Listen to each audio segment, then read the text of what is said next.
Bonjour tout le monde. Aujourd'hui, on regarde un peu des éléments un peu disparates, qu'on ramasse des brindilles qu'on a laissé tomber un peu durant la session. Le cours d'aujourd'hui, il n'y a rien qui est évalué à la fin de la session, donc c'est juste des informations où c'est qu'on peut faire des affaires différemment, des choses pour s'aider dans la construction de nos différents programmes.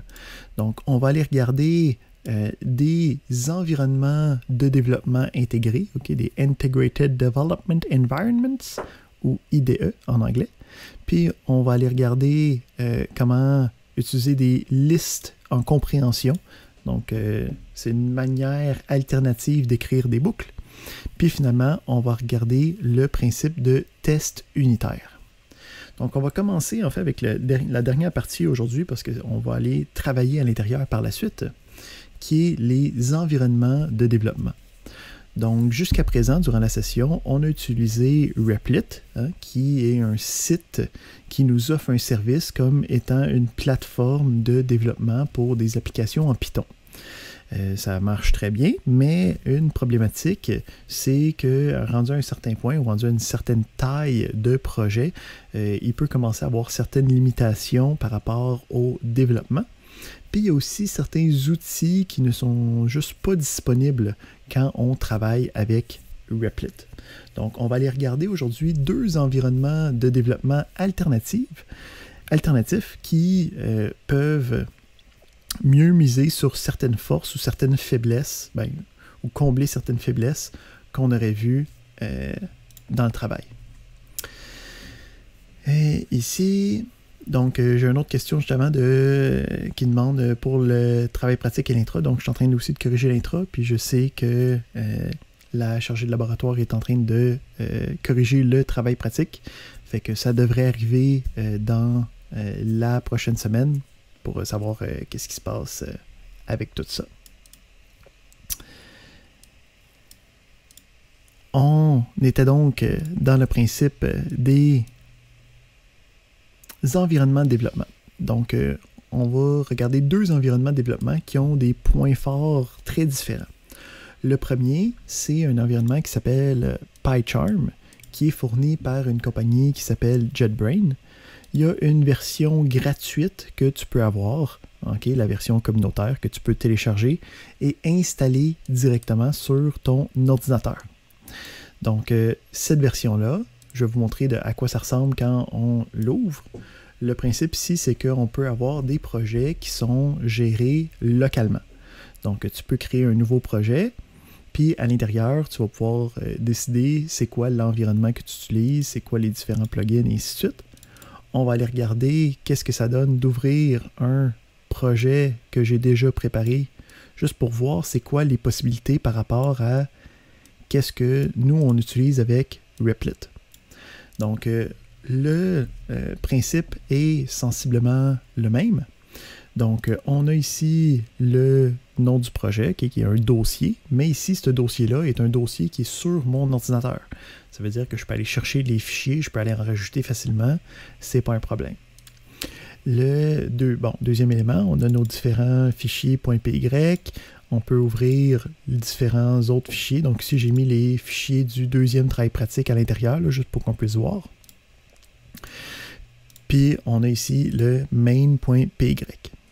Donc, premièrement, qu'est-ce qui est intéressant, c'est, je peux utiliser, ici, attends, on va repartir ça avec, juste pour démontrer le principe. Donc, on a ici, une fonction, on a un affichage, puis on a un appel de cette fonction-là. Ici, il y a un ajout, qui est le if name main, là. On va regarder ça juste un petit peu plus tard, la semaine prochaine, dans 2 semaines, avec le principe de module externe, là. Pour l'instant, ça reste qu'on connaît que ça ici, c'est une définition de fonction, puis on sait que ça ici, c'est après la définition de fonction, parce qu'on est revenu, puis qu'on a un if qui va faire rouler, qui va exécuter la fonction printHigh, qui va recevoir un nom, puis que ce nom-là est ensuite affiché dans la console. Donc, si je change le nom à l'intérieur ici, puis je réexécute le programme, je peux voir, ou en cliquant sur le petit bouton Play ici, on peut voir que le nouveau résultat apparaît rendu ici. premier élément qui est intéressant, c'est une des limitations qu'on a avec Replit, c'est qu'on peut juste rouler le main.py. Mais des fois, mettons ici, j'ai importé l'exemple que je vous ai donné pour le deuxième travail pratique. Des fois, je peux avoir plusieurs fichiers .py, plusieurs scripts Python qui peuvent cohabiter ensemble, puis j'aimerais ça en exécuter un ou l'autre. Donc, avec lui, je peux exécuter un autre fichier qui n'est pas nécessairement le fichier de base. Okay, le fichier main.py par défaut. Puis à partir de là, je peux même avoir une liste des différents fichiers que j'ai exécutés. Je peux voir que j'ai le main, j'ai le TP2 base, que je peux exécuter comme j'ai besoin. Donc, premier point important, c'est une meilleure gestion des différents fichiers. On va voir aussi, quand on va regarder le principe de module qu'on peut télécharger de sources externes, que l'environnement de PyCharm est capable de gérer ça aussi. Mais la vraie force de l'environnement intégré, ça va être sa capacité de débogage. Donc le débogage, ce que ça nous permet de faire, c'est de arrêter le programme en plein milieu de son exécution pour être capable de mieux identifier puis d'exécuter de manière pas à pas les instructions, de voir le contenu des variables à chaque instruction qui avance dans mon programme. Donc ici, on va avoir le principe du point d'arrêt. Donc c'est dans la marge, je peux cliquer sur les différentes lignes, puis ça ajoute des points d'arrêt. Un point d'arrêt, en gros, ça dit quand tu es rendu là, redonne-moi le contrôle pour que je puisse voir qu'est-ce qui se passe. Fait que ici, si je fais un exemple avec d'autres instructions,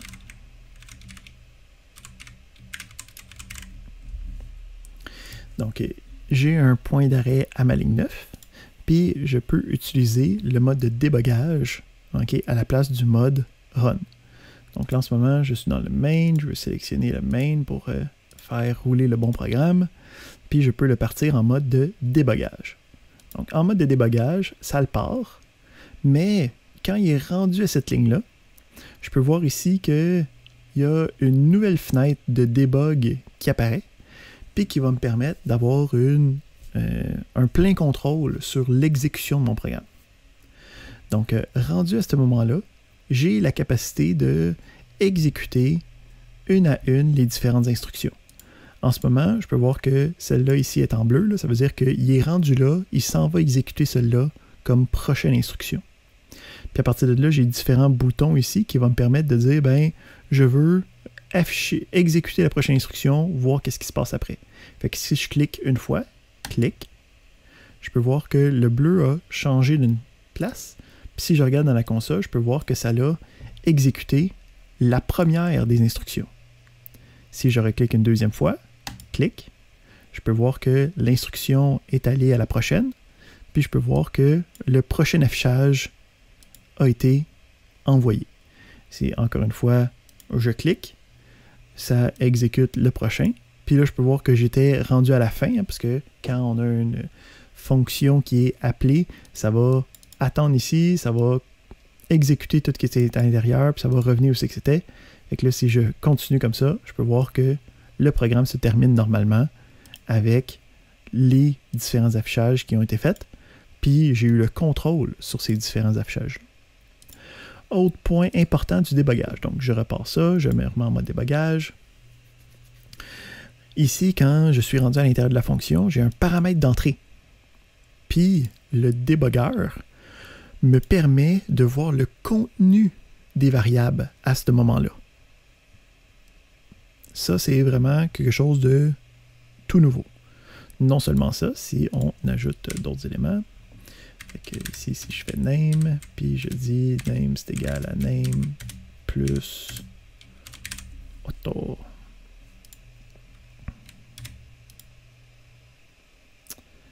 Je vais débugger ça. Donc, on peut voir ici que le nom c'est Hugo, hein, c'est qu'est-ce que j'ai envoyé, qui a été envoyé au paramètre. C'est les choses qu'on sait déjà. Oups.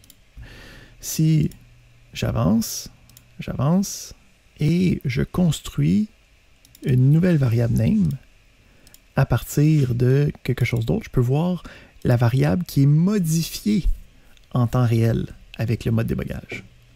Donc ça ici, quand tu es en train d'essayer de tester tes programmes, d'essayer de trouver des problématiques qui se passent à l'intérieur, c'est extrêmement puissant pour être capable de déboguer ton programme.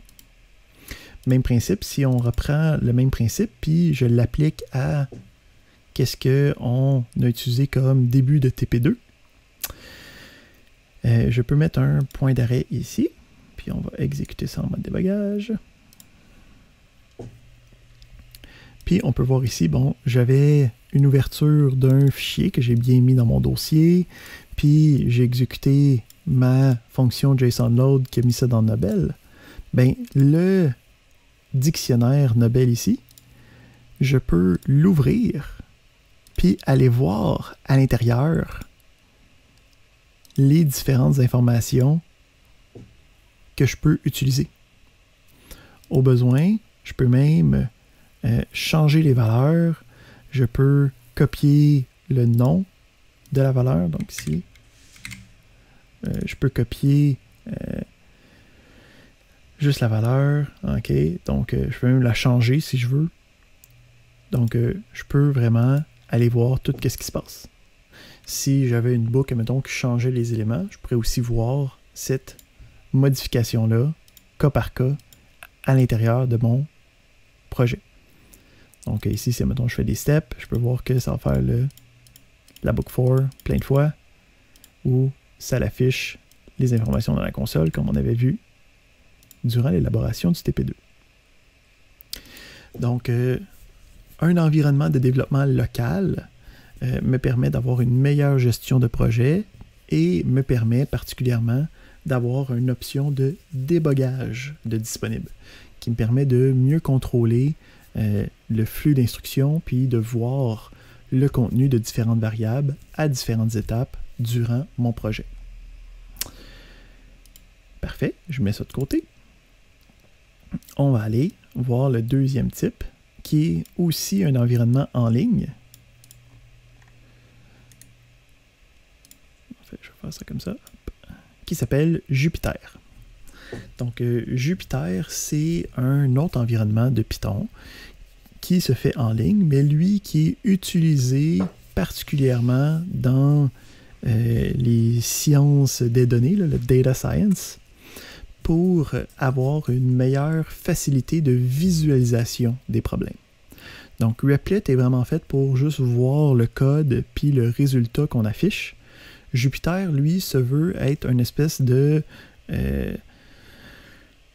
byte hybride entre un éditeur de documents, une visualisation de données, puis du code qui est tout intégré à la même interface.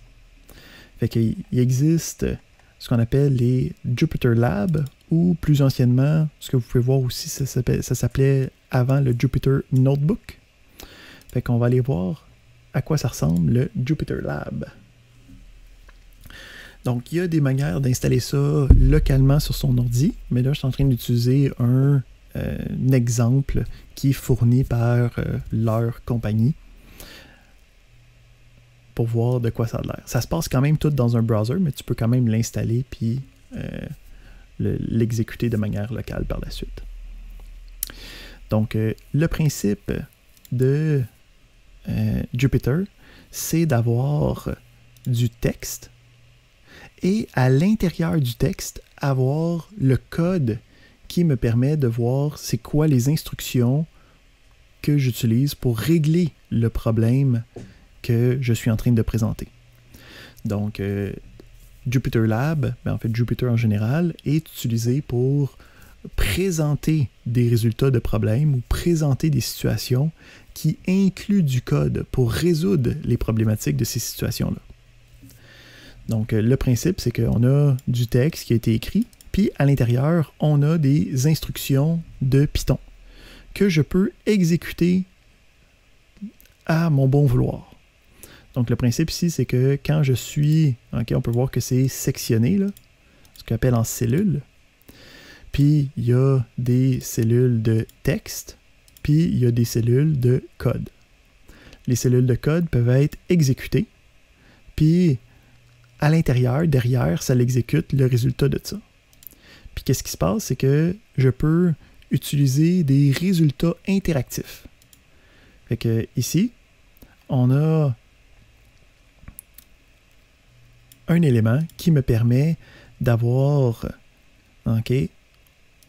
un solver interactif du problème de Lorenz qui me permet de voir tout ce qui peut arriver avec différents éléments. C'est ce code-là que j'aurais à écrire, mais ici, on peut voir que c'est juste mis d'une manière beaucoup plus dynamique pour mieux voir le résultat.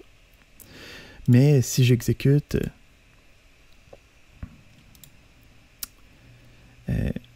juste certaines constructions, on peut voir que derrière, des fois, je peux exécuter une instruction, puis juste avoir le résultat qui vient avec normal. Okay, donc le même qu'on aurait dans la fenêtre à droite de Replit ou dans la partie en bas sur PyCharm. Jupyter aussi, comme vous avez vu, est vraiment intégré avec la visualisation. Fait que quand on a, mettons ici, un autre, quelque chose qu'on va voir plus tard, là, comment faire de la visualisation de données, on peut avoir des graphiques qui sont générés. Donc, habituellement, quand tu fais ça, ça comme pop-up une nouvelle fenêtre, puis là, tu ne sais pas trop quel graphique qui va avec quoi. Ben, avec Jupyter, tout est intégré à l'intérieur du même notebook qu'il appelle. Puis, on a les différentes informations qu'on peut jouer avec. Même principe, si on va regarder un autre exemple. Donc, même principe, on a différentes fonctions qui sont existantes. Puis, je peux directement voir le résultat de ces instructions-là. Donc là, ici, ils ont déjà été exécutés. Là. Donc, tu peux voir les blocs de code, où c'est que sont numérotés par ordre d'exécution. Ça veut dire que cela a été fait en deuxième. Puis, je peux voir le output de qu'est-ce qui s'est passé là-dedans. Donc, en ce moment, ça utilise une librairie qui s'appelle Pandas, qui permet de faire de la visualisation de données qui est habituellement dans un dans un classeur, comme un peu qu'est-ce qu'on fait, mais d'une manière plus avancée. Fait qu'on peut voir ici que lui peut directement faire afficher les tableurs. On peut essayer de trouver des agrégations de valeurs. On peut trouver les sommes de différentes colonnes. On peut trouver des moyennes. Donc, il y a plein de manières de faire la visualisation de données. Puis, en plus de ça, quand on veut présenter un problème, on peut avoir du texte qui est agencé. On peut ajouter des images. On peut ajouter des liens. Donc, ça me permet d'avoir vraiment un exposé du problème, du code qui résout l'exposé, puis la personne peut rerouler le code, voir que ton explication, tes résultats ne sont pas falsifiés. OK? Donc, Jupyter se veut être un excellent outil pour faire la présentation de programmes avec leur contexte, puis avec tous leurs éléments médiatiques, images, liens, sons, graphiques, et ainsi de suite. Fait que ça ici, c'est deux alternatives qu'on a à place de travailler avec Replit. Donc, les deux sont gratuits, puis les deux nous offrent des avantages comparés à la plateforme de Replit, qui est quand même de base. C'est très intéressant pour nous étant débutants, mais quand on commence à attaquer des problèmes plus gros, quand on commence à attaquer des problèmes de visualisation, il y a d'autres plateformes plus adaptées à ce qu'on veut faire. Fait que ça, c'était notre tour de différentes interfaces. On va aller regarder notre deuxième élément de la journée, qui est la liste en compréhension. Donc, la liste en compréhension, c'est un raccourci syntaxique. Okay? Donc, c'est quand on a un code qui ressemble à ça ici. Où c'est que je veux avoir une book for, puis dans la book for, je veux être capable de construire un nouveau tableau puis d'ajouter quelque chose à chaque itération de la boucle. Donc, quand j'ai une book for, puis que le but de la book for, c'est d'ajouter un élément à une liste, j'ai une syntaxe alternative possible. Donc, la syntaxe alternative, c'est la liste en compréhension. Puis, le principe, c'est qu'on rajoute tout sur une ligne. On met tout sur une ligne. Donc, ce bloc de code-là peut être écrit de manière équivalente avec celui-là ici. Fait que comment est-ce que ça marche? Le principe de la liste en compréhension, c'est que tu mets les éléments entre crochets carrés, puis à l'intérieur, tu as ta boucle habituelle. Mais là, à la place d'avoir un 2 points, ça c'est juste l'élément de la boucle. Puis à gauche de l'information de la boucle, on a le résultat de chacune des cases qui doit être ajoutée à notre liste qu'on veut créer. Fait que si on peut voir ici, là, donc, on a l'assignation qui est quand même là, mais à la place de mettre rien dans la liste, on met notre liste en compréhension. Puis le principe, c'est que la book for se retrouve de manière intégrale à l'intérieur. On n'a pas les 2 points.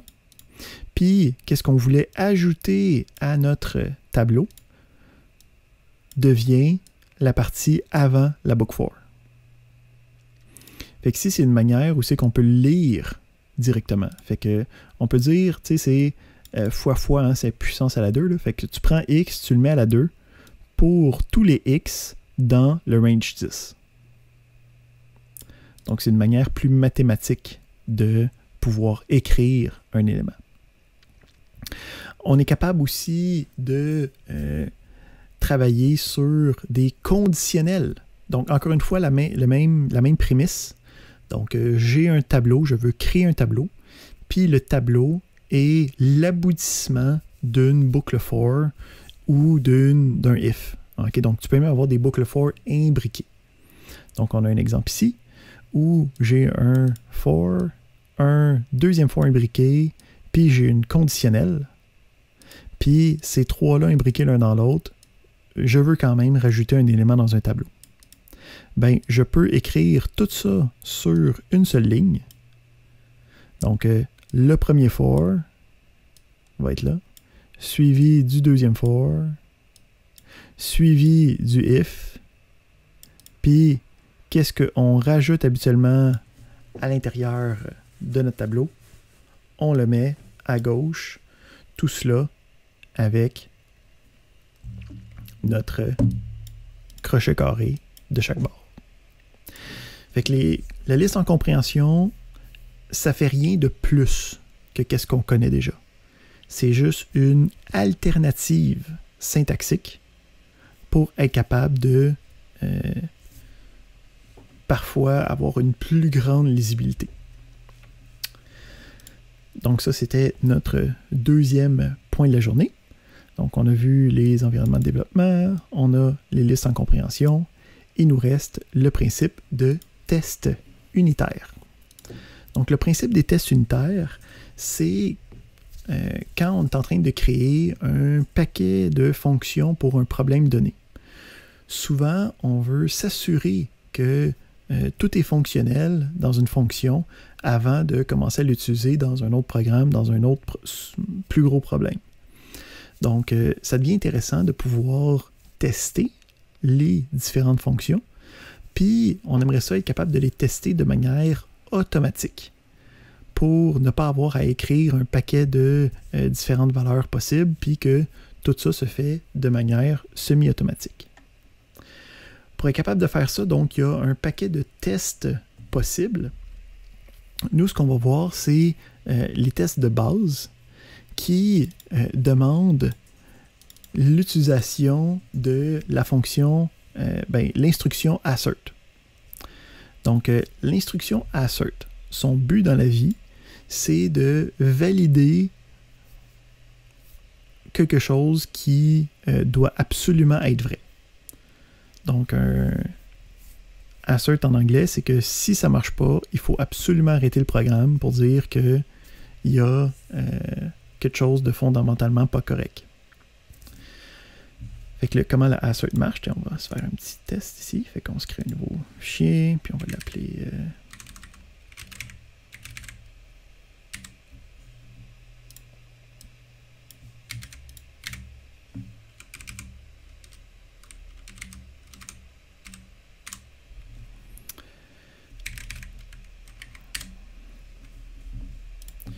Fait que le principe ici du assert, attends, on va se faire une autre petite fonction.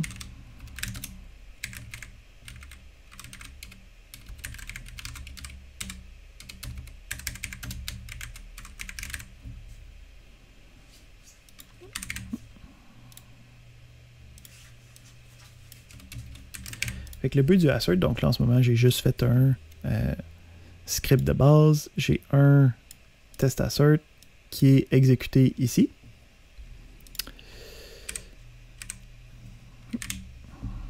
On va l'exécuter. Hop. Puis je peux voir qu'il se passe rien pantoute. Fait que le principe du assert, c'est que si le résultat est vrai, il se passe rien. Fait que si le résultat est faux, on réessaye ça. On peut voir ici que ça génère une erreur. Donc on peut voir ici, on a eu un assertion error, où c'est que j'ai dit que l'assert est false. Fait que quand je veux tester des choses, je vais tester pour qu'est-ce que je m'attends que ça donne. Fait que si, mettons, je veux juste tester, voir est-ce que l'addition, ça marche. Là. Fait que, mettons, j'ai dit x est égal à 5 plus 5. Ben, en ce moment, je m'attends à ce que x soit égal à 10. Hein, parce qu'on a additionné 5 à 5, on l'assigne dans x, je m'attends à ce que ça soit égal à 10. Donc, si j'exécute ça, je peux voir que ça se termine avec rien, puis tout va bien. Si j'essaie de faire une deuxième affaire, est-ce que x c'est égal à 20? Je peux voir que ça ne marche pas. Ici, on a eu un assertion error. Il a passé au travers de lui, mais lui, il n'a pas marché. Donc, qu'est-ce qu'on fait pour tester une fonction? Donc, ici, j'utilise des fonctions qui existent déjà, là, mais on pourrait très bien utiliser nos propres fonctions à la place.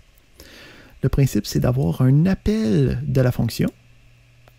Puis, si la fonction, je sais que le factoriel de 4, c'est supposé me donner 24, ben, je peux dire que le factoriel de 4, c'est supposé donner 24. Si ce n'est pas le cas, dis-moi-le. Puis, moi, je vais pouvoir voir qu'est-ce qui s'est passé par la suite. Fait que le principe, à partir de là, c'est que je peux exécuter chacun des tests. J'exécute tout ça, ça exécute le factoriel, ça regarde celui-là, ça regarde celui-là, ça exécute le test de plus grand commun diviseur, le GCD, c'est Greatest Common Divider. Donc, on a celui-là ici, puis on peut voir que ça se termine sans générer d'erreur. Donc, c'est un indicatif que toutes ces réponses-là étaient fonctionnelles. Donc, on a aussi un cas particulier quand on veut tester des valeurs fractionnaires. Donc, de tester l'égalité de la valeur fractionnaire devient problématique. Donc, ce qu'il va falloir faire, c'est tester un taux d'erreur. Donc, le principe ici, ça va être de tester le résultat de ça. Je peux soustraire qu'est-ce que ça me donne ou regarder que c'est plus petit qu'une très petite valeur. Donc, on demande est-ce que l'assert c'est juste dans le Python project ou c'est dans Python en général. Là. Donc, tu peux l'utiliser dans Replit. C'est aussi fonctionnel. Okay, ça fait partie de la syntaxe fondamentale du langage.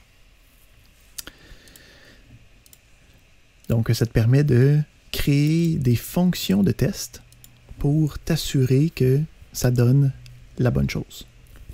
On a aussi d'autres importations qu'on peut faire, mais c'est des librairies externes, fait que je vais garder ça pour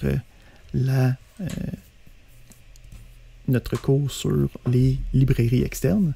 Mais juste avec le principe de test unitaire, de assert, on peut créer des fonctions de test qui vont nous permettre de tester puis de valider le résultat de différentes fonctions qu'on pré-créées avant de avancer puis d'arriver à que j'ai 5, 10, 15 fonctions puis là ça marche pas puis là je sais pas où regarder. Excellent. Fait que c'est les 3 choses que je voulais voir avec vous aujourd'hui. Donc, on a vu le principe de environnement de développement qui nous permet d'avoir une meilleure plateforme que juste Replit pour écrire nos différents programmes. On a vu la liste en compréhension qui est une syntaxe alternative pour quand une book4 qui veut créer un nouveau tableau. Puis on a vu le principe de test unitaire qui me permet de créer des fonctions de test pour valider le bon fonctionnement de d'autres fonctions que j'aurais faites préalablement. Excellent.